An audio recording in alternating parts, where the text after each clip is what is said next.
Hay años que no se olvidan, no porque hayan pasado muchas cosas, sino porque todo salió bien al mismo tiempo. El 2016 fue uno de esos años, un año en el que el Atlético Nacional no solo ganó, dominó, no solo celebró, impuso respeto, y no solo levantó trofeos, dejó una huella en todo el continente. Porque sí, Nacional fue campeón de América, pero también fue algo mucho más difícil de explicar. Fue un equipo que jugaba con identidad, que entraba a la cancha sabiendo quién era, y que hacía sentir al rival que, tarde o temprano, el golpe iba a llegar.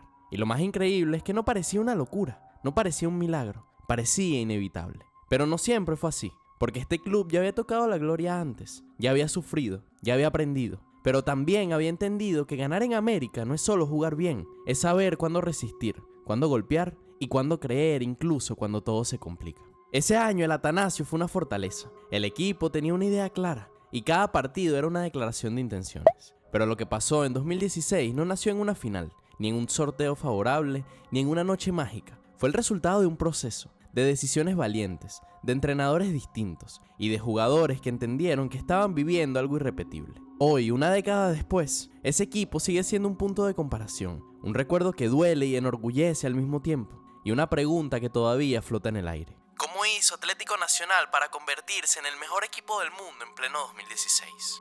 Atlético Nacional no nació para ser uno más, y eso no es una frase bonita, es una decisión. El club se fundó en 1947, en Medellín, en un fútbol colombiano que todavía estaba buscando su forma, pero desde muy temprano ya había una idea clara: representar algo más que resultados. Por eso el cambio de nombre en 1950 no fue casual. Dejar de ser Municipal para llamarse Atlético Nacional era una declaración de identidad, un mensaje directo. Este club quería mirar al país de frente, quería construirse desde lo propio. Pero tener una idea no significa que todo salga bien. Durante años Nacional fue creciendo, compitiendo, ganando respeto, pero sin encontrar todavía ese salto definitivo que separa a un buen equipo de un club con destino continental. Y entonces llegaron los años 80, y con ellos el verdadero punto de quiebre. Mientras muchos apostaban por importar soluciones, Nacional decidió hacer exactamente lo contrario: mirar hacia adentro, creer en el talento colombiano, confiar en una filosofía que parecía arriesgada, pero que terminaría cambiándolo todo. El criollismo no fue solo una política deportiva, fue una postura cultural. Jugar con colombianos, ganar con colombianos y demostrar que se podía competir en América sin renunciar a la identidad. Pero esa decisión también exigía algo más: orden, método, convicción. Y ahí es donde aparece el nombre de Francisco Maturana, no solo como entrenador, sino como arquitecto de una idea. Con él, Nacional empezó a jugar distinto, a pensar distinto, a creer que la historia no estaba escrita para todos. Y cuando en 1989 llegó la primera Copa Libertadores, no fue una sorpresa, fue una confirmación, la prueba de que Nacional desde hacía años ya sabía exactamente quién quería ser. Pero el tiempo pasa, el fútbol cambia y las identidades, si no se cuidan, se diluyen. La pregunta entonces no era si Nacional tenía historia, sino si era capaz de reconectarse con ella. Y ese desafío, décadas después, volvería a aparecer justo antes de 2016. Entre 2002 y 2016, Atlético Nacional no cambió de un día para otro, se construyó. Y eso es clave para entender por qué lo que pasó no fue de casualidad. Todo empieza con Juan Carlos Osorio.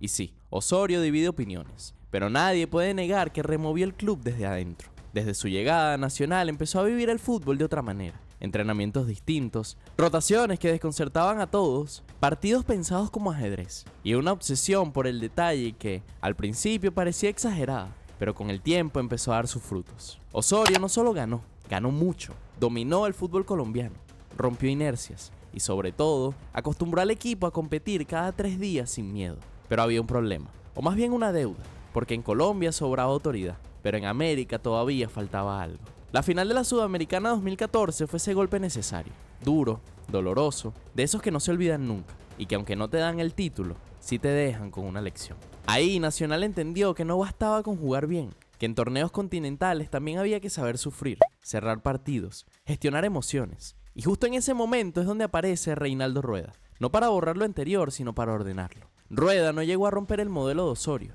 llegó a hacerlo respirable, menos ruido y más equilibrio. Menos rotación, más confianza, tomó la intensidad, la presión alta, la valentía con balón, pero le agregó pausa, jerarquía y control emocional.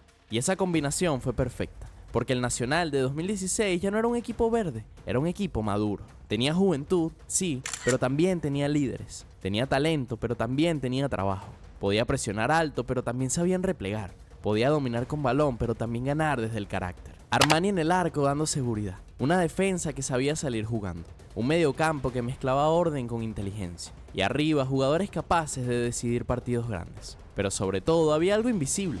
Experiencia acumulada. La sudamericana perdida. Las series durísimas. Los partidos que se te escaparon. Todo eso para 2016 ya no pesaba. Jugaba a favor.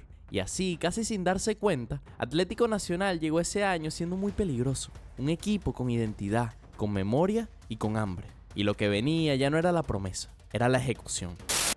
Y entonces llegó la Copa Libertadores 2016, pero no como una más. Llegó como esa competencia que Nacional ya había rozado, sufrido, aprendido, pero nunca dominado así. Desde el primer partido quedó claro que este equipo no iba a especular. Nacional no salió a ver qué pasaba, salió a imponer una idea. En Buenos Aires, ante Huracán, ganó con autoridad, sin ruido, sin épica todavía, pero con un mensaje. Y cuando volvió al Atanasio ya no hubo dudas. Goleó, controló, mandó en los partidos. Peñarol, Cristal, otra vez Huracán, todos pasaron por lo mismo.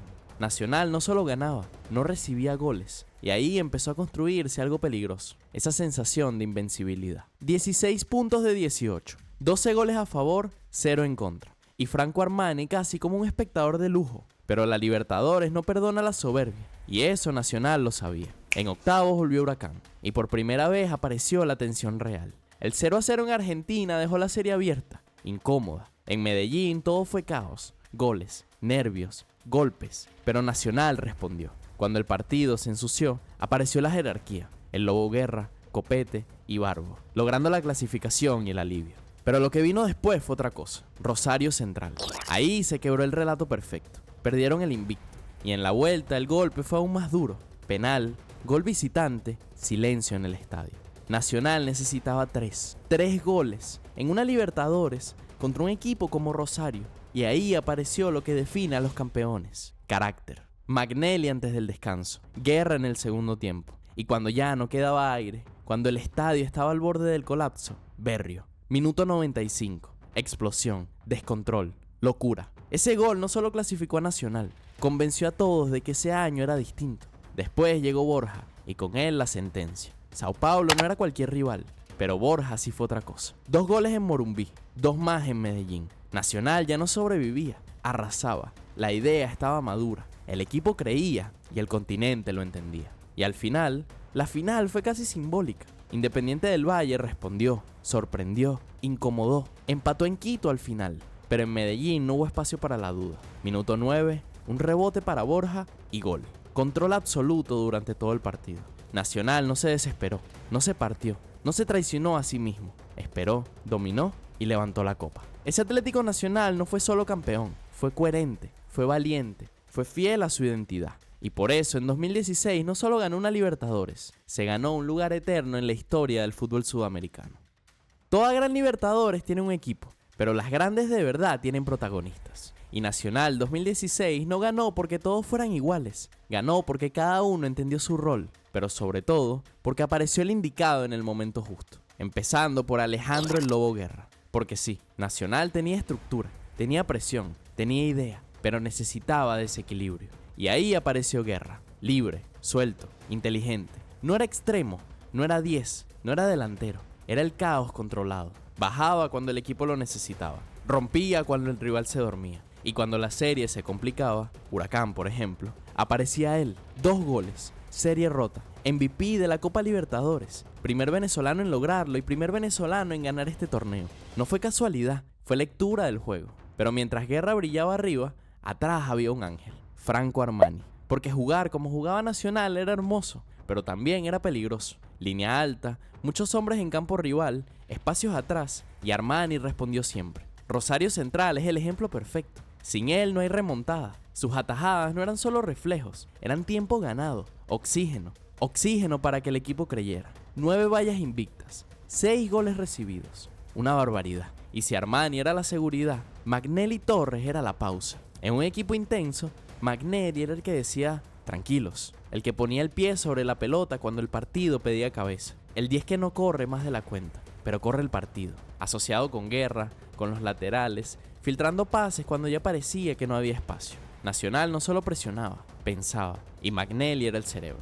Claro, pensar está bien, pero alguien tenía que ensuciarse. Alexander Mejía fue eso, el equilibrio, el capataz, el tipo que tapa, corrige, ordena. Gracias a él los laterales volaban, los creativos se soltaban y el equipo no se partía. Incluso cuando no jugó la ida de la final, su liderazgo ya estaba ahí. Y en la vuelta, cuando Independiente del Valle empujó, Mejía sostuvo todo. Y después están los complementos, los que convierten un gran equipo en un equipo campeón. Borja llegando tarde, pero llegando para matar. 5 goles en 4 partidos. El gol del título. Bocanegra. Lateral moderno y arma secreta. Alexis Enríquez. Capitán y guía. Davinson Sánchez, con 19 años jugando como veterano. Marlos Moreno. El desequilibrio puro cuando el torneo empezaba. Sebastián Pérez. Energía, ida y vuelta. Equilibrio. Nacional 2016 no fue solo un nombre, fue una suma perfecta. Pero sobre todo fue un grupo donde cada protagonista apareció cuando la historia lo necesitaba. Lo de este equipo en 2016 fue histórico, sí, pero no solo por la Copa, porque esa Libertadores no fue un punto aislado, fue una declaración. Nacional no solo ganó, se puso al fútbol colombiano en el centro del mapa. Le dijo a Sudamérica y al mundo que desde acá también se podía competir, jugar bien y dominar. Ese año no fue uno más, fueron campeones de la Copa Libertadores, campeones de la Superliga Colombiana, campeones de la Copa Colombia. Un triplete que habla de constancia, mentalidad, de no conformarse. No fue una noche mágica, fue un año entero sosteniendo el nivel. Y el reconocimiento fue global. Mejor club del mundo en 2016 según la IFFHS, por encima de gigantes europeos. Algo que parecía imposible, pero pasó. Porque Nacional no solo ganó, representó una idea, identidad, proceso, coherencia. Pero entonces llegó el momento más duro, la final de la Copa Sudamericana, frente a Chapecoense. Cuando el fútbol dejó de ser fútbol, cuando la gloria dio un paso al silencio, y Nacional respondió como solo los grandes saben hacerlo, con humanidad, cediendo el título, honrando la memoria, entendiendo que hay cosas que están por encima de cualquier trofeo. Ese gesto terminó de convertir a ese equipo en leyenda. Hoy esos nombres no son solo campeones, son historia del club, son referencia, son el estándar con el que se miden todos los procesos que vinieron después. Porque Nacional 2016 no solo lo ganó todo, dejó huella para siempre. Y al final, cuando pasa el tiempo, cuando se apagan las repeticiones y los goles dejan de sonar en la cabeza, uno se da cuenta de algo. Lo de Atlético Nacional en 2016 no fue solo un título, fue una época. Fue ese equipo que te hacía llegar temprano a la casa, que te hacía creer, que te hacía sentir orgullo. Un Nacional que jugaba bien, que competía mejor y que entendía lo que significaba llevar ese escudo en el pecho. Un equipo que ganó, sí, pero que también dejó huella. Porque los años pasan, los planteles cambian, las finales se olvidan. Pero ese Nacional queda en la memoria, queda en las conversaciones, en ese ¿te acuerdas? Que siempre vuelve. Y si llegaste hasta acá, de verdad, muchas gracias. Gracias por quedarte, por revivirlo, por sentirlo otra vez. Este canal existe por gente que ama el fútbol así, con memoria, con emoción y con respeto por la historia. Si este video te removió algo, si te hizo sonreír o suspirar, aunque sea un segundo, entonces ya valió la pena. Espero que te suscribas y me dejes comentarios allá abajo para debatir sobre este tema. Nos vemos en el próximo viaje al pasado, porque el fútbol, cuando se cuenta bien, nunca se acaba. Adiós.